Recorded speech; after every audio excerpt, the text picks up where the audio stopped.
right, we are back. It's No Apologies, and we have remoting in the esteemed representative from Dickinson area, Representative Mike Lefor. Welcome. Thanks for coming back on. I guess we didn't scare you off last time you were on, so no, it's been a long time, January, I think, but I really enjoyed it.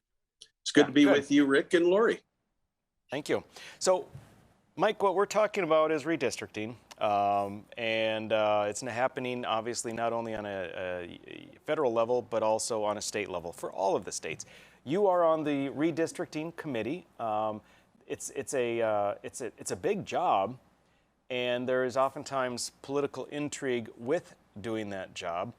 But it's your job, as I mentioned in the first segment, was compressed into a small time period because of the delay of getting the census numbers out because of COVID. So you guys, as I understand, met like really over 3 weeks, just bam, bam, bam, bam, bam, knock things out. Is that an accurate portrayal? And if so, how do you feel about that timeline? Well, that's fair. Normally the census comes out maybe in March or April of the new decade, and then we thought it was going to come out in June. And then we didn't actually get the figures until August 21st, somewhere around that area. But by that time, we'd already had training in the software. Now, obviously, to me, that was some complex software to work with because there's so many different aspects of it, and it had a lot of things that would correct us if we weren't going on the right path. But I have to say that Representative Bill Devlin, who you know very well, and Senator Ray Holmberg did a fantastic job guiding the redistricting committee through this process in a very compressed time frame. They said that our work must be done by September 30th. And so what happened was we each got a computer. In fact, we were sharing it, and to spend time on our parts of the state and to get that done in a very short period of time. So Senator Holmberg did say at the outset, one thing I want the committee to be aware of is that this is not rocket science. This is arithmetic. And so when you see what's happened on the map throughout the state, you're going to say, well, why did we do this or why did we do that? And invariably, it'll come down to the math. 16,576 people was the ideal district, although we could have a 5% variance on the low side and a 5% variance on the high side. So that's what we stuck to. And every legislator that gave a presentation to the committee had a job to do in their part of the state. And it was up to the committee then to ask questions and to fine tune. And I know my plan went through about 2 or 3 updates to be in compliance with different laws and so forth. Can you speak a little bit to the makeup of the committee, how you are chosen and how many you have on the committee and how that works? Sure. There's 8 senators, 8 members of the House. Representative Pollard, the majority leader of the House, asked me, I think about a week before the end of the session, if I would consider being on that committee. And I accepted very quickly because I think it's an important job, and I pride myself on working hard to get the job done right.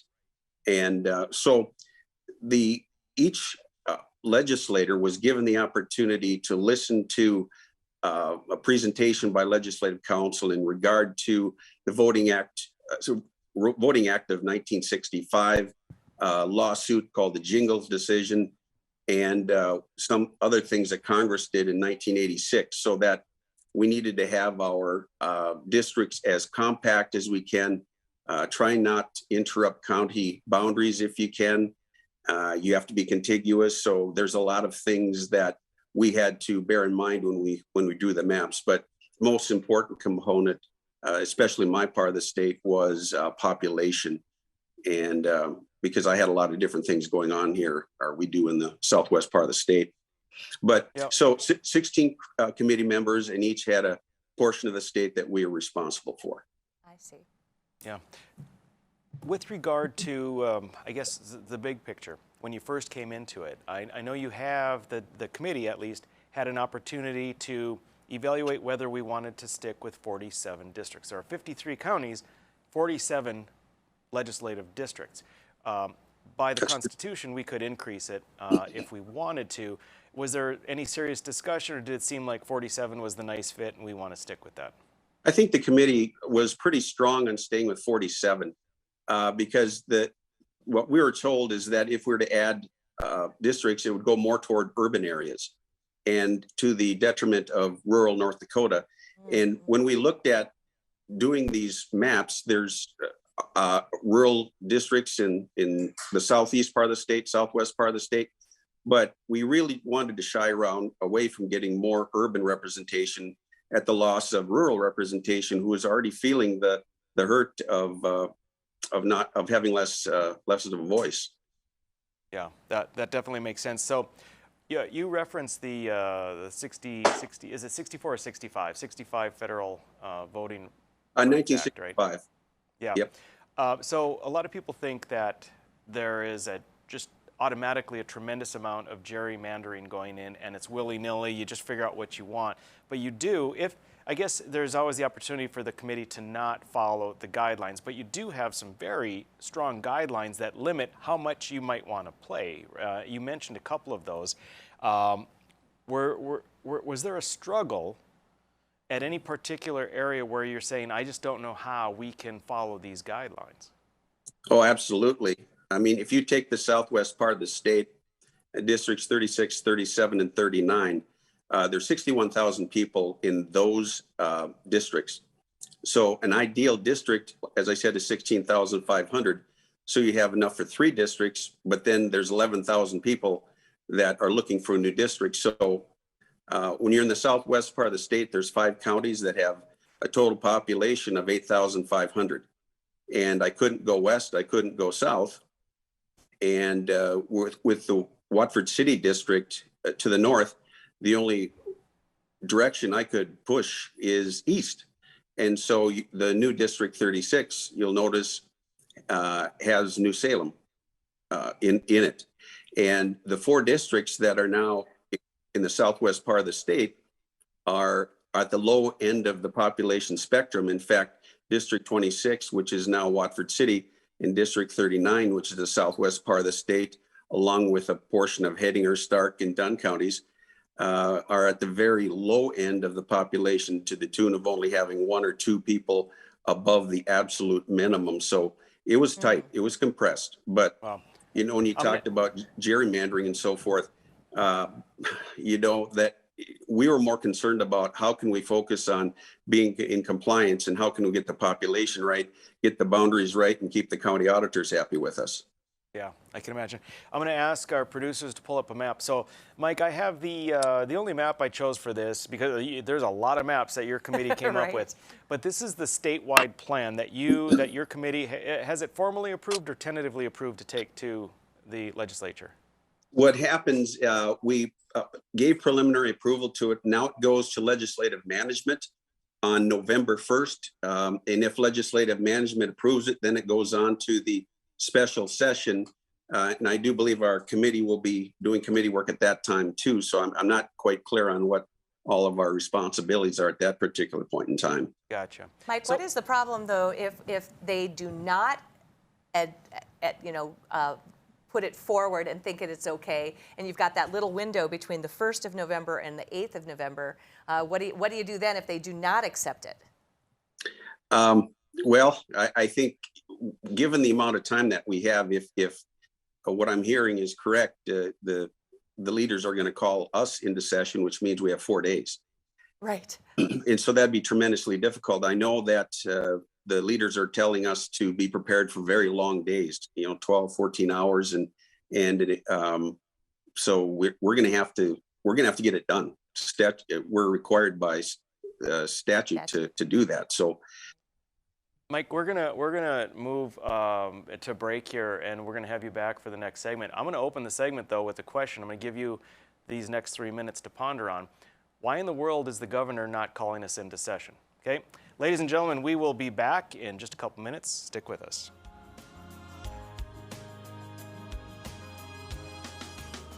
All right, we're back. It's No Apologies on Beck, your after-hours oasis of sanity. I'm your host, Rick Becker, co-host Lori Hinn, special guest remoting in, Representative Mike Lefor.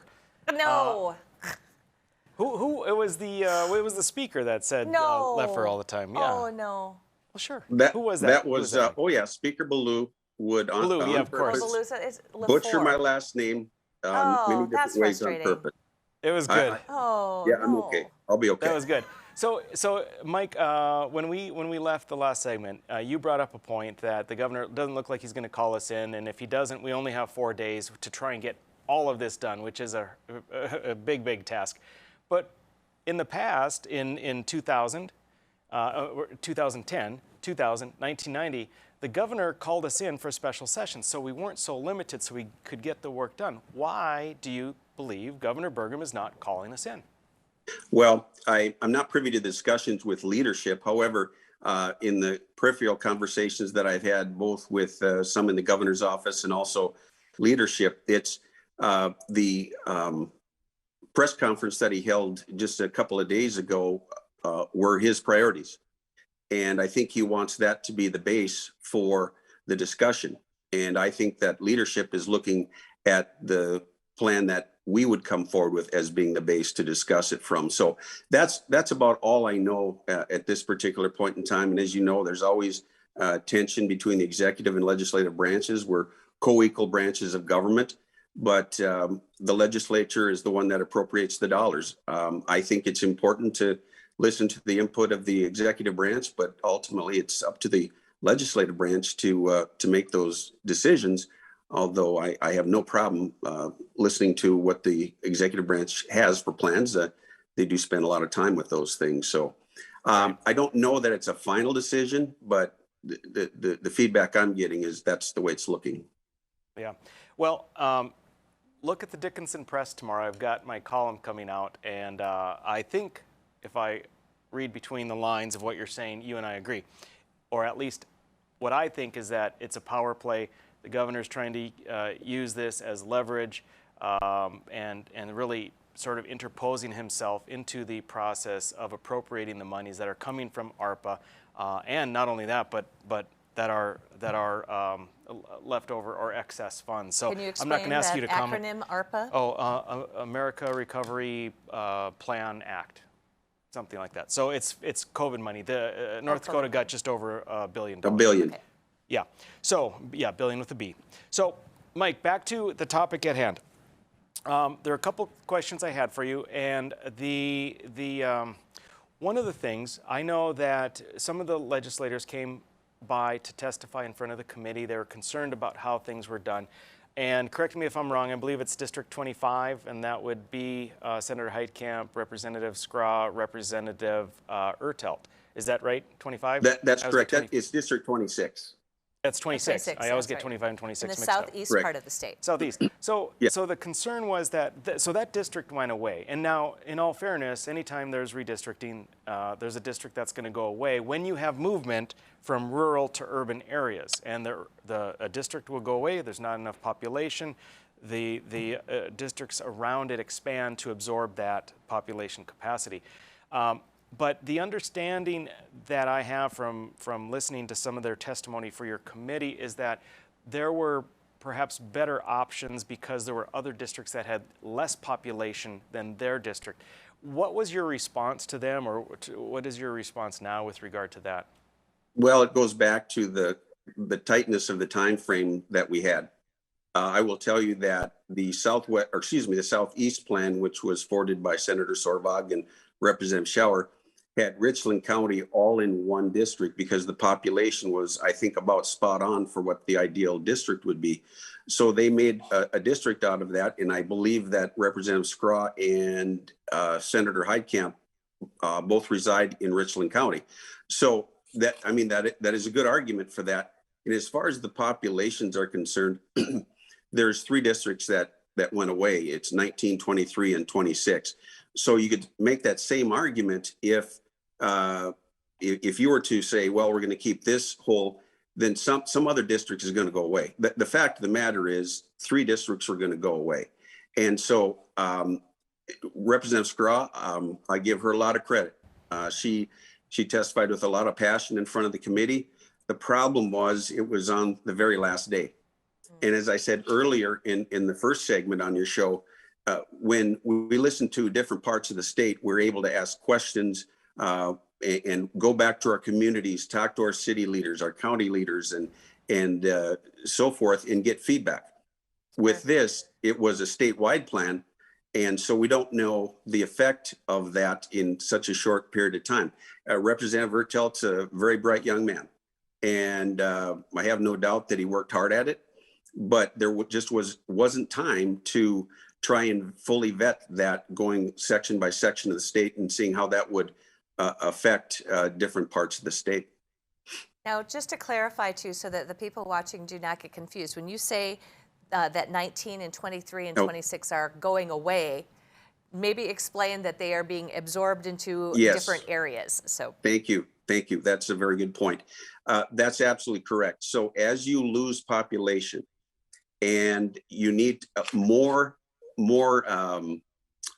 geography to get involved, to get a population, we actually had the three districts, 19, 23, and 26. 2 went to the west and 1 went to Fargo. And that's simply numbers based. So I didn't mean to say that there are no longer those districts. You're absolutely right, Lori. They are there. They just are located somewhere else because of a growing population. And obviously in the western part of the state, we've had, and in your Bismarck, Mandan metro area, just a tremendous amount of growth. And so that's how that all plays out. Thanks for saying that. No worries. And that's like back in 2010. District 7 that I'm in, which is North Bismarck more or less, originally was in the northeast part of the state. I've got another question for you. Some of the way things are going to play out when it comes to an edge for Democrats or Republicans. Grand Forks, I think it's 42, their district now expanded into the air base. Are you familiar with that situation? It seems to me that the demographic would be more supportive of a conservative electorate.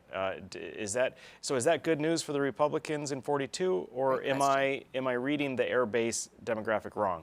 No, I think you're absolutely correct. But I was talking to a Grand Forks area legislator earlier today, and so what you're saying, I believe, is true. When you look at different studies, which we didn't really have time to go into that very much, but District 17 had a very high population. And District 42, I believe, was 4,000 people short. So the townships from the existing District 42 through the air base fit just perfectly into a new district. And so I believe they're at about 16,200 or so, if I remember the numbers. Okay. Yeah, very good. All right. So Mike has graciously agreed to stay on. Because we've had so many phone calls and emails come in and ask for him to stay on for another segment and possibly even replace me at the Bourbon Bureau. So we'll be right back, folks. Stick with us. All right, we're back. It's no apologies. We're no more messing around. We've got important questions and very little time. So let's move on. Here we go. Mike Lefor, Representative Lefor from Redistricting Committee, is with us still. Third segment, popular demand. I want to hit one topic quickly before we move on. There has been a request, as I understand it, from the representatives of the various tribes, or at least certain tribes, to have single-member districts. So what we're talking about there is a legislative district would be divided in two. One representative would come from one area, the other representative would come from the other area. What they would like is for the reservation that's within the district to be its own sub-district, so that one representative would absolutely come from the reservation itself. Do I have that correct? Where does that stand? You do. Our committee voted 10-6. I voted no, that to create sub-districts in Fort Berthold and Turtle Mountain, Rowlett County. And the reason being is that when they talk about the federal law, that they do have the population that would make it good enough for one half district. So about 8,500 people for Fort Berthold, and I think there's over 9,000 for Rowlett County. And then you've got the other two tribes in the state that have stated that they're going to take legal action, which I find very confusing, because I think one has 2,700 and one has 3,300. So That is on the plan as we speak, to have 2 sub-districts because they met the population. Senator Holmberg's argument was that we are going to be forced to do it if they start a lawsuit against the state. Those 2 particular tribes would probably win a lawsuit, and then the federal government would draw the line. So a lot of the people that voted yes voted that way simply because they thought that we'd prefer to draw the lines than the federal government. Yeah, you know, my opinion on that, Mike, is that we shouldn't. And of course, that's just because of my pure racism. But in addition to that, at least that's what the opposition will say. You're gonna be labeled. But it seems to me that, you know, we have one system and we don't do special things for any particular group of citizens. We don't have a lot of states, by the way, ladies and gentlemen, have single member districts. In fact, most of the states, I believe, I don't know the number, but you have a legislative district that the senator comes from, and that's divided in 2 for your 2 representatives, but not in North Dakota. So if we had single member districts, I would be 100% in favor that where the tribes are, they should compose one of those 2 single member districts. But North Dakota doesn't do that, and therefore I don't think, because single member districts don't exist, the law that says they have to make up a single member district doesn't apply, the federal law. But, okay. No, so you're absolutely correct. And it's, if we're going to do it for one, we need to do it for all, if to be consistent across the board. And I have a very difficult time because we have such a division in this country today.